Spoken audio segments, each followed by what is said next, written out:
think it's just stopped, but anyway, I think we're okay. Good afternoon, everyone, and welcome to Real Table Talk. We are back another week, and yes, we are back. We are back another week. Yes, we are back. And why are we vibrating? Let's have a look. So let's. Why are we? One second. Let's work this out. We like when we have technical problems in here. So let's get this sorted out. Let's sort it. And there we go. So sorry about that, everybody. Don't hear that vibration of my voice repeating itself over and over again. But yes, so it's 5 o'clock, guys. It's Real Table Talk. It's Sunday, and we are here. Yeah, for another week. It is so nice to be back on this platform talking to you guys. And, you know, yet again, thank you so much for tuning in and being with us. I really enjoy it. So it's nice to be back, and thank you so much for joining us today. My name is Leslie O'Connor, and I am the founder of Real Table Talk. And Real Table Talk started so we could interview people in the local community and beyond to find out what amazing work they are doing in the community. And we have got an absolutely brilliant, superhero, fantastic guest on this platform today, and I am blessed, I am honored, and thank you so much. Oh my God, it's going to be an amazing interview. So please tune in. Don't be shy. Any questions, leave them in the comments. But before we go any further, last week we was on here, and was it last week? No, it was a couple of weeks ago we was on the platform, and Marcia, my co-host, Marcia Hilton, she was poorly. So Marcia, welcome back, and I hope you're okay, and it's so nice to see you again. Oh, yeah. Thank you. I'm glad to be back. I'm really glad to be back, yes. So yeah, good. And just so people know, so I'm Marcia, and I am a coach and co-host of Real Table Talk award-winning. So we need to remember that. Yes, we do. Real Table Talk won an award for innovation last year, October. So thank you so much to everybody who voted for us. Woo, we really appreciate it so much. Yeah, thank you. And before I introduce our brilliant guest today, let me just tell you that we need you to put any questions you have for our guest. We need you to put your details in the comments, okay? So we can ask our guest any questions. But yeah, you want to know first of all, well, Leslie, what's she going to be talking about before I ask any questions? So anybody who doesn't know this wonderful woman, this is Annette Joseph. And Annette Joseph has recently been awarded an MBE. Hello. I'm going to say big, massive congratulations, Annette. I just think it's absolutely amazing. Can I just say, is it a local woman from Chapeltown, born and bred from Chapeltown, Leeds, and now you have been an award-winning MBE.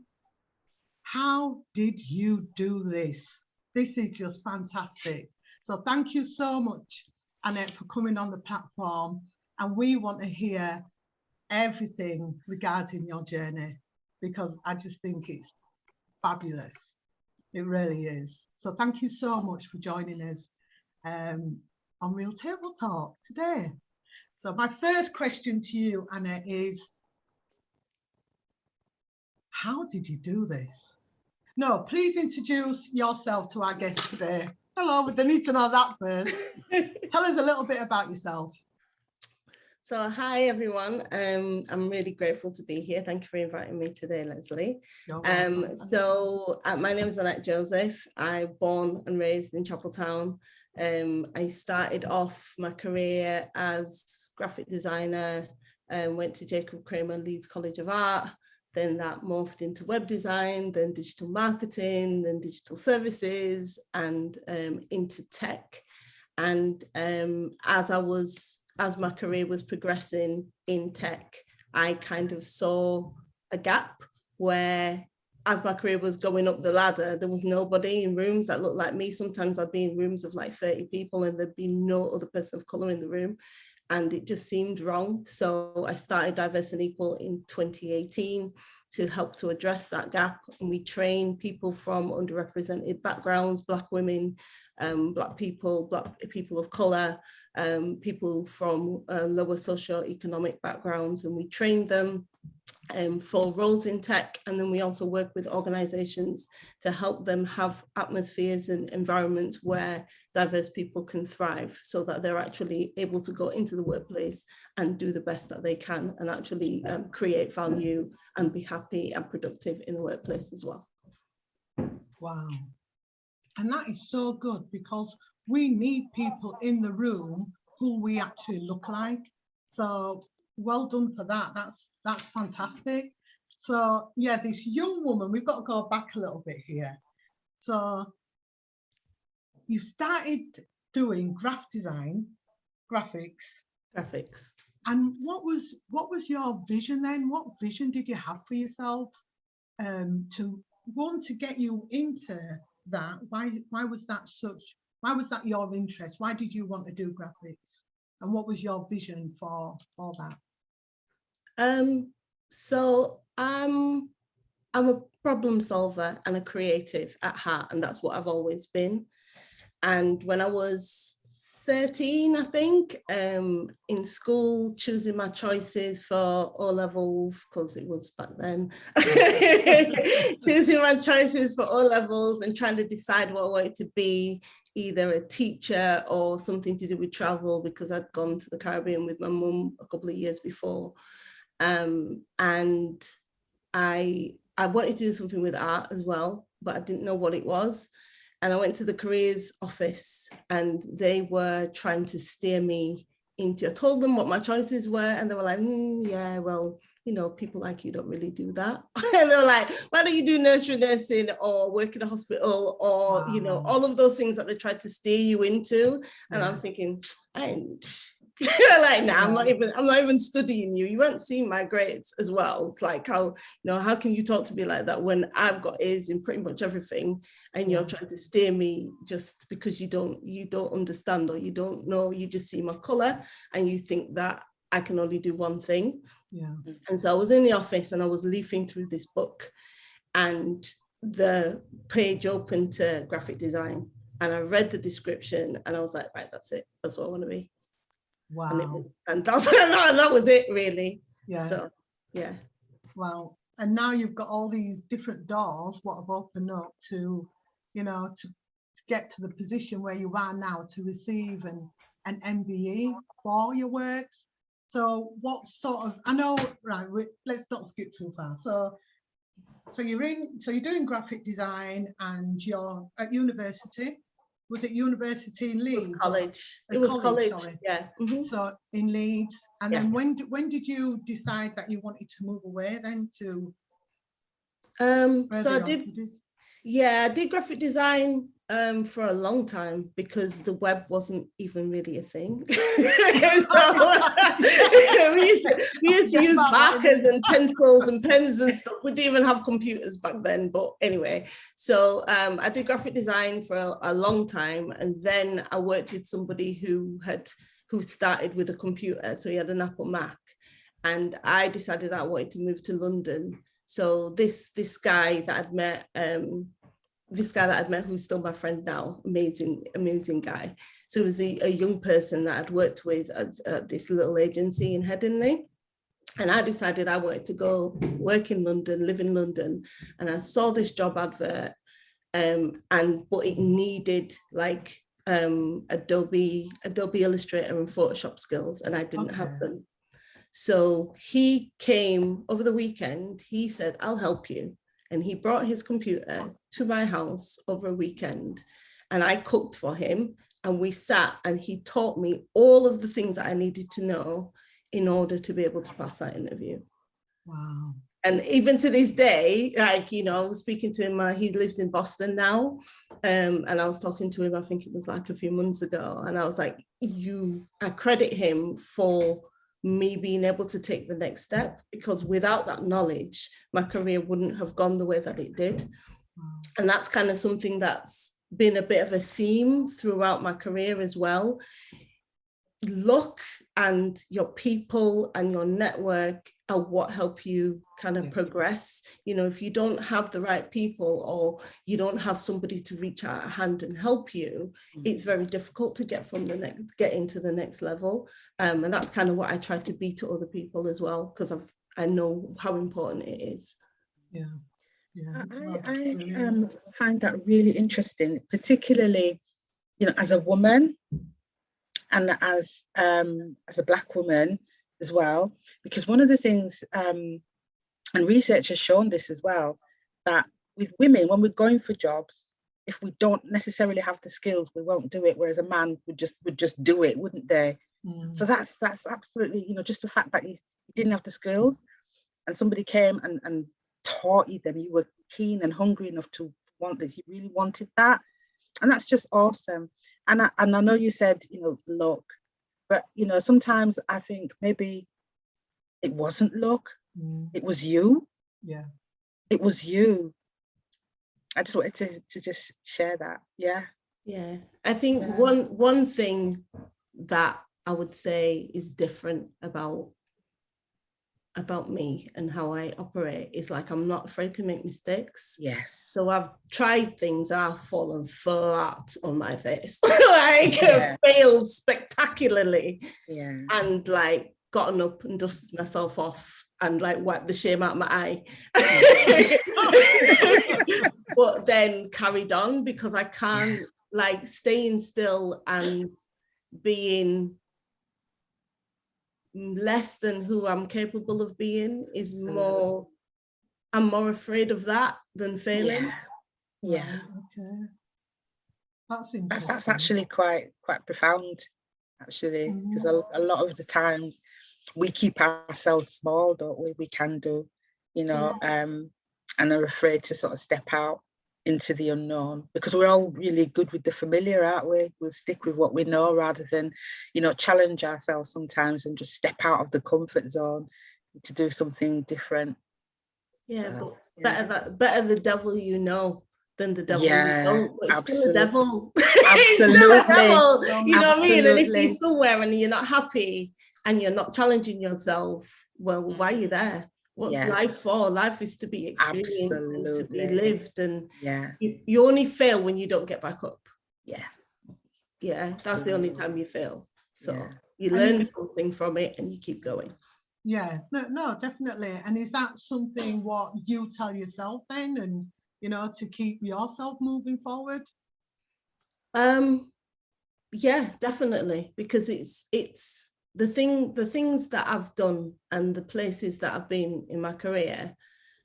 I would say that 90% up until I started my business, I would say that 90% of the roles that I've had, I've been the only Black person in the entire company a lot of the times, or at least in my team.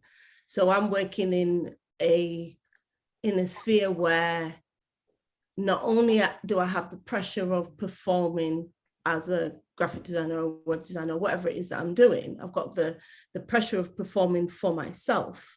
I've also got, I'm representing my people wherever I go, you know, so it's important to do my best, yes, but everybody makes mistakes, and how you handle once you've made a mistake is really important, and it's really key to how you continue. You know, can't be afraid of getting things wrong, because nobody knows everything. And just like asking questions and moving forward and always looking to improve not being afraid of feedback, even sometimes when it's painful and you don't actually want to hear it. Sometimes when the stink has gone away, you have to sit and think, wait a minute, is what out of that is true? What out of that is useful for me to move forward with? Yeah, no, that's really positive. But like, you know, it's so nice, you know, to hear you talk like that. But then, you know, and is this the message what you give to the people, you know, throughout, you know, when you started your company? Is this what you wanted from them? You know, because that's really positive. That's really inspiring. You know, so when people come to work for you, is this how you're selling your business? Is this how I want to know how you basically got this MBE? Obviously I know it's through hard work, but what is it, what makes you unique for people for you to work with them? So I think what's unique about the business is that we focus on an area of tech that people don't really know about. So when people think about tech, they think about computers and coding, and maybe even people just hunched over a computer doing this all day and like on their just on the computer all day, but that's not all of tech. So what I've done when I worked in digital services before I left my job, I was an agile delivery manager and Agile Coach. And so my job was to work with product and service design teams to actually create the tech. So basically the design team tells the coders what to build. Right. And what we design is, so basically if you opened up an Uber app, for instance, you open up the app, there's no instruction manual, but you know exactly what to do. Yeah. And that's what we build. So in order to create something that's very simple and very intuitive for people, there's an awful lot of work that goes on in the background. It's called user-centered design. So we start off with a problem rather than I'm going to build this solution. We start off with a problem. So the problem is, for Uber, for instance, it might be, I need to be able to get from A to Z without having to make a phone call or something like that. There might be some kind of need for people. We start off with the need, and then we build something really, really small, and we take it to the people who it's for, and we'll say to them, right, we think that this might solve your problem. I mean, it might even be something that's drawn, and it might be drawn buttons as well. And we'll say, right, what would you expect that button to do if you pressed it? You know, and we'll show them the mock-up and watch them using it and see where their problems are. And then we take the feedback that they've given us and we build something bigger. And it's quite a long process, but it can be quite a long process. But at the end of it, what we've built is exactly the right thing. Okay. So rather than what normally happens with IT is that some person who's high up says, I want to build an app to replace taxis, for instance. And so they'll go and they'll build this app that replaces taxis, but they're not focusing on why people need it, when they might be needing it, what are the circumstances around when they might actually click that button, and what should the journey be. They don't focus on that. And so a lot of the times with IT, there's this big long instruction manual. That's why a lot of IT doesn't work. Like if you've got any experience in like local council or anybody who works for a big organization, your IT probably doesn't work because it's not based on need, it's based on a solution. And so like all of these Uber, Google Map, all of the new apps, Deliveroo, all of these things are built in this way. So although it's tech, it's not actually the coding part. It's the user-centered design. What is it that you need in the first place? And then you build it, but you kind of build it all together. Have I just confused you? Everyone's like, what? What is she talking about? Wow. So this is really technical then. So can you build anything. So I wanted, let me just say an example. So I want an app so you can join Real Table Talk on an app. Is that something what could be created? So when you go through this app, you would read different articles, or you would watch past videos, or so is that something what can be created? That is something that could be created, but what we do in user-centered design, we would say to you, why do you need the app? Why do you need the app? What's the purpose of the app? Why can't you do it on Facebook? Why can't you do it on Medium or through Twitter or through something that already exists? Why are you asking people to go and find something new when they can already access it through channels that they already have? Okay. So that's what we would do. We ask questions and we like poke holes in things to find out what the real needs are. So we build, when we do build something, we build something that's needed. And that's why it's so important to have diverse people in the room when those conversations are happening. Because imagine you're having that conversation and everybody's the same. There's no different opinions. There's no, it's not going to work. No. So one of the stats that I use when I'm speaking sometimes is around like, did you know that that women, when they get into car crashes, 71% more likely to be moderately injured, 41% more likely to be seriously injured, and 17% more likely to die. And that's because cars are built, safety are built with the crash test dummies are 6 foot men. They're not built for women. Yeah, because women weren't in the room. So it's important when all of these conversations are going on, when all of these services and things are being built, it's important to have a different range of people in the room to poke holes in the theory and make sure that you're building the right thing. Okay, wow. Sorry, I'm trying not to go too deep. So how do we get these women in the room then? Because it's hard for, well, you know, you said it yourself, you know, you was the only, nobody else in the room looked like you. So how do we get these women into the rooms? So what we do at Diverse and Equal, and our so DiverseTech is where we do all our training. So what we do, we train people, adults from underrepresented backgrounds for these roles, because a lot of people who work in different industries, they've already got a lot of the skills, the curiosity, stakeholder management, project management, all of those things that you do in your day-to-day role. Those skills are incredibly helpful to be able to do this work. You just need a new set of tools. So we've trained people from financial services, from fashion, from health, education, media, to do these types of roles. So that's what we do, and then help you to. So we give you the skills, and then we help you to get into role as well. And the benefit of working in tech, there's loads of benefits. How you work is completely different to any other thing. It's like your team works really well, really closely together. Your opinion is as important as everybody else's opinion. It's really important that you bring yourself and your experiences and who you are to the table, so that you can bring value to whatever it is that you're building.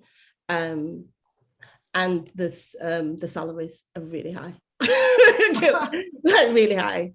So one of the people that we've just placed, she used to work in health, and she worked at university, and she just got placed as a BA, a business analyst, and her salary is 60% higher than it was before. Wow. That's 60% higher. Mm-hmm. Wow. Yeah, that's mind blowing. That's mind blowing. Yeah. I wanted to ask you, Annette, because when I was reading your sort of website, and you're a coach as well, Agile Coach. Yeah. So when I moved into digital services, my role was a delivery manager, an Agile coach. So what a delivery manager does is kind of like a project manager, but Right. we manage the people rather than the process. Right. Okay. So the team that's doing the user-centered design is the most important thing. It's normally quite an expensive team as well, and the team work together all the time. We're always having conversations, always workshopping, always doing something. And my role was to coach the team in agile ways of working. Right. So, okay. Yeah. So to make sure that they were cohesive, made sure that if there were any like problems or the team weren't quite working well together, I would pull up a workshop or do a retrospective. A retrospective is my most favorite part of working in an agile team, because it's like we work in 2 week sprints a lot of the time. And at the end of the 2 weeks, we have a session where everybody talks about what went right and what went wrong. So if there are any personality issues, if there's anything brewing in the team, it's a good time to get that out. And I, coming from a traditional working environment, I found that where sometimes I've found people being resentful of me as a Black woman. Yeah. Wow. Yeah. And stuff happening and people not wanting to say, do you know what I mean? Yeah. Yeah. In the retrospective, everything's supposed to come out. So it's a safe space for people to talk. And that helps to create a really nurturing environment where you can actually be yourself. And that's what I liked about working in tech. That's why I'm like, come and work in tech, it's really cool. So this whole thing around agile sort of working, you know, this whole agile tech, is this that sort of way of working, that way of being in the workplace, is that new? Because it's not something that I'd heard of before. It's not new. It's been used in tech for, it's been a while. I'm sure it's been at least 20 something years. But it was only used for like coding and tech teams, like super technical teams. Right. More recently, it's been used more to design products and services that with the user at the center, because it works really well for that. Right. Okay. Yeah. Wow. I'm just like, it's so interesting, because I'm like, so obviously you've worked with a lot of different people to like get them involved in tech. And so is this why, you know, you got recognized for the MBE? What stood out in your work? I mean, all of it, you know, it just sounds fascinating, all of it, because I don't really understand, you know, where you're going, but it's like, it just sounds amazing. So yeah, answer that question. So with the MBE, I have no idea who nominated me. And all I know is that I got an MBE awarded for services to technology. That's it. I don't know anything else. So there's no specifics, there's no story. I didn't write anything. I know that with the process, somebody nominates you and then they do checks and references behind your back. I say behind your back, like in the background. But I don't know who was involved. I have no clue. I don't know. So you're asking, well, why did you get an MBE? I have no idea. Oh, you know what? Well, I know just by listening to you. Do you know what I mean? All the work, what you're doing in tech, it sounds, you can see why, you know, the person has nominated you for this fantastic work, because you're doing fantastic work, you know, within your community and beyond, because now you live in Manchester now. Yeah, I do. And so, and that's where your business is. And so do you have a lot of people working for you, or how big is and what, go on. So I'm the only one full-time at the moment, but there's 7 of us in total that work part-time. Yeah, it depends what we're working on. Sometimes we're full-time to work on particular projects, or if we're doing boot camps. But yeah, I've got the best team though. My team is amazing. Fantastic. I just want, oh, sorry, go ahead, Leslie, sorry. No, go on. I was just going to ask you if there's any comments, any questions in the comments.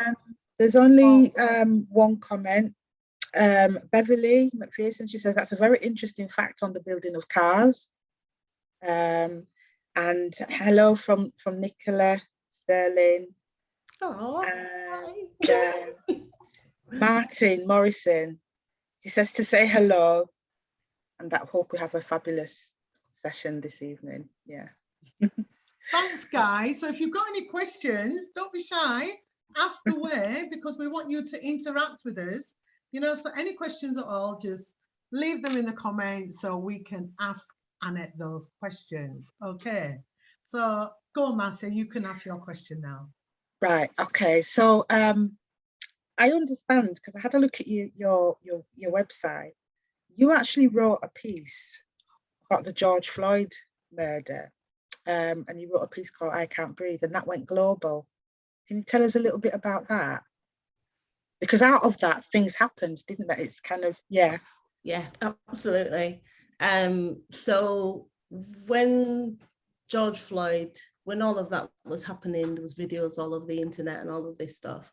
I was actually towards the end of a project, and so I was really busy at work, and I saw little bits and pieces, just like, right, I can't, because I actually turn off social media and the news and all of this stuff when I'm focusing. So I turned it off and I wasn't paying any attention. And then Saturday morning, I came downstairs, I opened up my phone and opened Twitter, and just this barrage of information just hit me. And before I knew it, I was on the floor in a ball. Yeah. I was just literally, I didn't just bawling my eyes out, and I couldn't understand why. Couldn't understand why that reaction had been so visceral. And so I spent a couple of days thinking about it, and it really bothered me, because I'm like, it's not, I don't live in the States. I don't know these people, you know. It's like, why does it feel so personal? And so I asked myself the question and started to write, because that's what I do sometimes when I'm writing. I like literally ask myself a question, and then the pen just and goes, and that's what happened. Like, that article came out, I think, in about an hour. I sat down, wrote the whole thing, and then went back and forth with the references and all of that stuff afterwards. So after that article came out, I was really afraid to publish it, because I know what happens to Black women in the public eye who have the audacity to speak out. And I kind of was a little bit afraid of that. But I thought, nah, it needed to be said. So I just sent it out, and it got 22,000 views. And then after the article, after that happened, and people started calling me and asking me to speak and doing all these things. And Diverse Nickel had been started like 2 years earlier, but it was something that we were doing like taster sessions every month, but it was just like really low effort. And I thought to myself, if I can't make my business work now at this time, then I've got no business doing it. So I handed in my notice at work and went for it. Yeah. Mm-hmm. Wow. And I think sometimes we've got to do that. Yeah. We've got to do that. And do you think you've made the right decision for yourself? Absolutely. Yeah. Absolutely. I wake up every day and I absolutely adore what I'm doing. I love my work. I love the fact that I get to choose who I work with. Yeah. Like, I've been approached by people to work with. I'm like, nah, I'm good. You know what I mean? It's just being able to be authentic, being able to make a difference, being able to speak truth to people, absolutely, whether or not they want to hear it. You know, you're paying me, so you must want to hear it, because I'm not watering it down for you. That is empowering. Yeah. No. So on the back of that, you know, because you've kind of changed culture in some workplaces, haven't you? Yeah. What does that look like? How has you writing that article kind of spearheaded organizations to look at and change the culture and how they work? I'd say that is a work in progress, because a lot of organizations say that they want to do the work, and they want to be visible in doing the work, but when it actually comes down to it, it's a lot harder than you think it is. It's not hard, actually. It's not hard at all. It's all about commitment. That's what it is. So one of the things that when I'm speaking, I speak about narrative. So people talk about diversity and inclusion, diversity, equality and inclusion in terms of it's the right thing to do. It's a nice to have.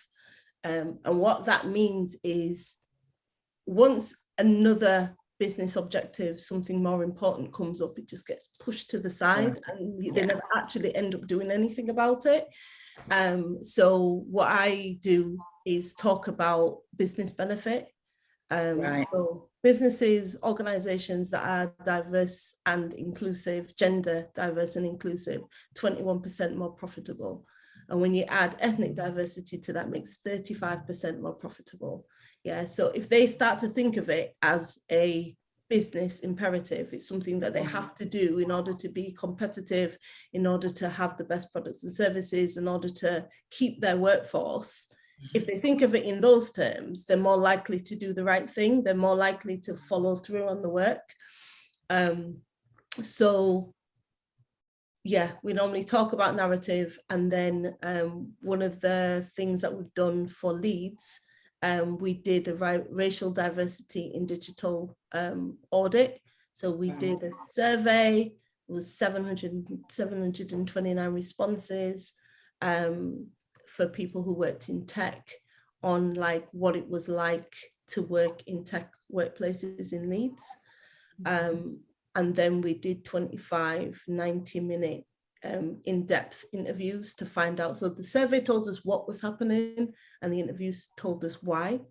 And then published this report, which it talks about Leeds and it talks about digital or tech, but it's really about the UK and it's really about every industry, because there's not any real difference between the industries or between the cities. And so from there, we're in the process of pulling together funding to be able to, so we've got 9 recommendations at the end of the report, but they're just words. And having, words is one thing, but how do you actually do that? How do you implement it? How do you make that work in a large organization or in a medium organization or a startup?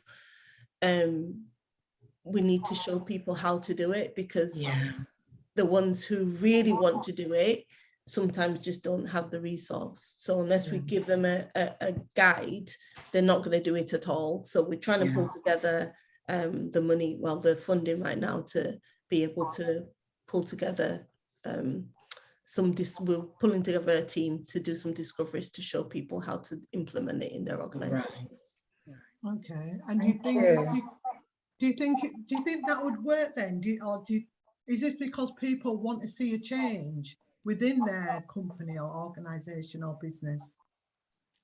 I don't think we're getting to the point now, especially in tech. And the reason why I harp on about tech is because it's definitely the future. In fact, it's not the future, it's the right now. Think about, we wouldn't even be able to do this if it wasn't for tech. We wouldn't be here. We wouldn't have been able to do anything in the last years if we didn't have tech. So it's in every industry and it's everywhere. And there is a skill shortage, and organizations are actually losing money hand over fist, because either they don't have the skill, they don't have people with the right skills to do the work that they need to do, first of all, or when they do find them, because the culture's not right, people are just leaving. So they can't retain them. And then the salaries keep going up because the same pool of people is being moved from pillar to post. Right. So if organizations want to be successful, they have to tackle this problem. They have to. And Leeds has made the commitment that they want to be the most ethnically diverse and inclusive city for tech in the whole of Europe, I think they said, but that's what they want. And so I'm really excited to be able to help them to do that, because Leeds means a lot to me. Yeah. Yeah. No, fantastic. A massive kind of goal, isn't it? For Leeds. Wow.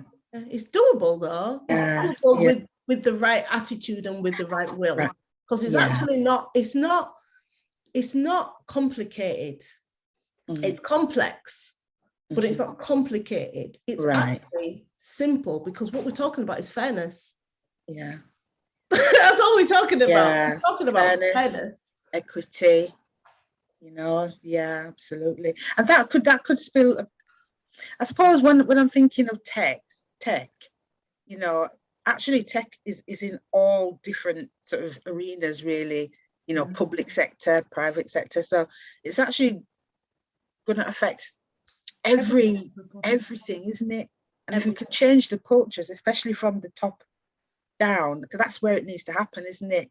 Everything. Really, the change has to happen at the top, those senior sort of management places, for them to get a grip, understanding and buy into what you're trying to do as well. But clearly Leeds has, from all accounts. So that's really positive and encouraging. Yeah. Absolutely. Wow. Absolutely. And we train, like when we start talking about training and tech, people automatically assume we're working with young people, but we're not. We work with young people too, but young people who have got at least some work experience. We want people who are managers, who are leaders, who are already working in different industries to come and learn this new way of working, so that then they can do tech in whatever industry they were in before. So if you get into financial services and you now know how to do user-centered design and agile ways of working, you take that back into financial services and you build something tech related in financial services. And plus it also means that people are not just coming in at the bottom. You could come in the middle with a view to go senior, because you already have the experience, you already are good enough and high enough in your field, you already know what you're doing, you've just got this new set of skills. So do you work with a lot of different people then? Do people, like you just said about, this woman who you've just placed her into, a bigger salary role. So obviously people want to learn this, but then if you're not learning, you're teaching somebody who is already mature and doing a role similar, but you're just giving them more skills to go further up. How was it? Yeah, it's not necessarily similar. Because if you work in customer services, you work in logistics, you work in retail, there are a certain set of skills that you will just know because you work. And because you're successful in your job, you know how to speak to people, about organizing things and planning and, stakeholder management, all of those things, so it's taking those base skills and also the things that you're passionate about. Like, some people, so for me, when I went and did, when I was a delivery manager, delivery management was like all the things that I had done before. It was graphic design, it was web design, it was a bit of digital marketing. It was all like, I did a lot of like visual work, taking large amounts of information and making them simple. I did that a lot in graphic design. So I did that a lot when I was delivery manager. It was also being a mum, organizing people, being empathetic, being a good listener, building trust, building relationships. All of those things were important. And a lot of the misconceptions around getting in tech is that people think that they must have a qualification before they can get in tech. But really about the kind of person that you are. Yeah. Are you curious? Are you a problem solver? Do you work well with people? Are you collaborative? Are you a good listener? Those are much more important than any of the other skills, because once you've got these things, we can teach you everything else. Right, okay. Teach you everything. So do you work with the individual, or do you just work with like companies? So I've got two companies. So Diverse and Equal is our corporate facing organization. So we work with organizations to help them create inclusive cultures. We do research around ethnicity in tech, so that when we go to organizations, we're not having the conversation around, is there racism? Because we've got the research to show you that there is. So now we've established that there is, let's move on. So we do that. And then with DiverseTech is a consumer-facing organization, and it's a social enterprise. And so we work with people from underrepresented backgrounds to retrain them into tech. So there's no cost to them. We're grant funded. Grant funded, no cost to them. And we train them, mentor, coach, all of that stuff, help you get a job. And then one of the things that we are doing that's different to other people is, because I know what it's like to go into a place where you're the only one. If we place you in a job, we will support you and your team to make sure that the behaviors of the team are correct, so that you can perform, so that the whole team can perform as a whole. So Annette, this is it's fantastic. It's fantastic. And I mean, you know, well done for thinking of this, because this is what we need. We need this, you know, because then it's somewhere where, like you just said, you know, when you place somebody in a job and you go and you support that person, this is what is needed. I'm just looking at my own picture, you know, what it was like for me working with the council, you know, and not having nobody to turn to and whatever, you know. So wow, so needed. It's been, I think one of the reasons why I love it so much is because everything that we do as an organization is a solution to pain. So everything, all the times that I've been underestimated and tried to be kept down and reported on and all of that stuff, all of the things that I've gone through, all of the pains and all of the heartaches that I've gone through throughout my career, all of our services help to shield people from that. Because I wouldn't, yes, people need to go into tech, but some places aren't safe as a Black woman, as a Black person. They're not safe for you to go into. So how do we get over that is to make sure that you have a buffer around you, so that when you go in, you've got support. And then also with the training, you know, I've changed career so many times, but that doesn't mean to say that I'm, you know, I was 47, I think, when I started off as a delivery manager. So just because I'm older, that doesn't mean to say I can't change career. Just because I didn't know anything about digital services doesn't mean to say I can't do it. So that's what we do. All of it has been born through frustration and through pain. Like I said, I'm a problem solver. This is just so fascinating. Absolutely. I love your statement when you said the solution to pain. I think that's actually quite profound. It is, you know, because we don't tend to think of jobs in, you know, or careers in you know, when something is innovative, you know, we don't necessarily think of it as a solution to pain. And I think that's actually quite profound. One of the things I wanted to ask really quickly, because I know time's going, is small to medium-sized businesses. How would you be able to support those, or is it big organizations that you tend to work with? So we work with all. we work with big organizations to help with the diversity and inclusion and supplying people. We've got a platform that we're going to be building in the next year or so. That's going to help with that even more. But in terms of social enterprises, small ones, what we noticed when we did our last bootcamp was that the students who got work straight after, so some of our students got like paid contracting work with some of our partners straight after they'd finished the bootcamp, and they were just like short 4 weeks to 8 weeks, some things. But what that did for them, it gave them the skills and the confidence to be able to walk straight into a job.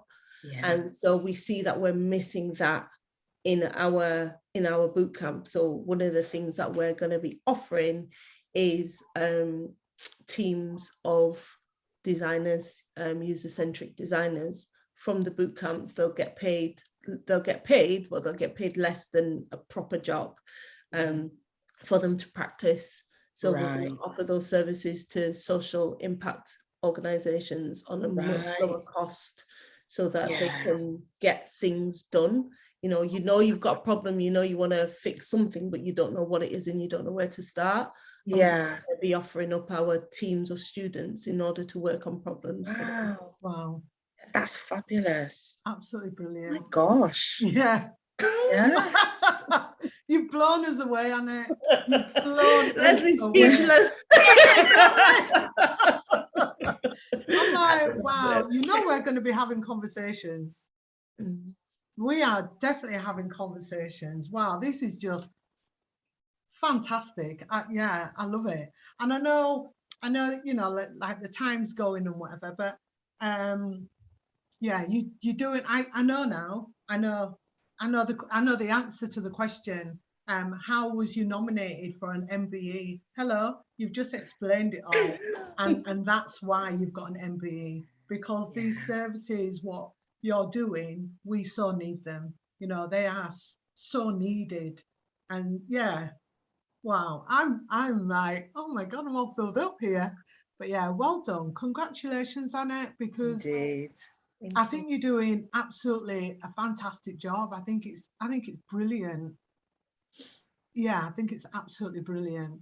But I know, Annette, we've known each other for many years, and I know, you had one beautiful friend, and I've got to talk about Joanne. So I know we're going off the subject, but how do you think Joanne would feel today, hearing this news? I think she'd be very proud. Absolutely. I think she would be. Joanne's story and her, like when the first speaking engagement that I did, a friend of mine asked me to do something. I was terrified, and I did it. And I actually spoke about Joanne in that. I talked about the difference between conflict and reality.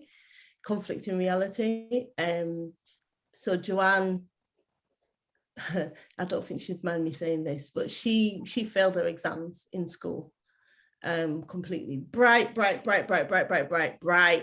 failed her exams in school.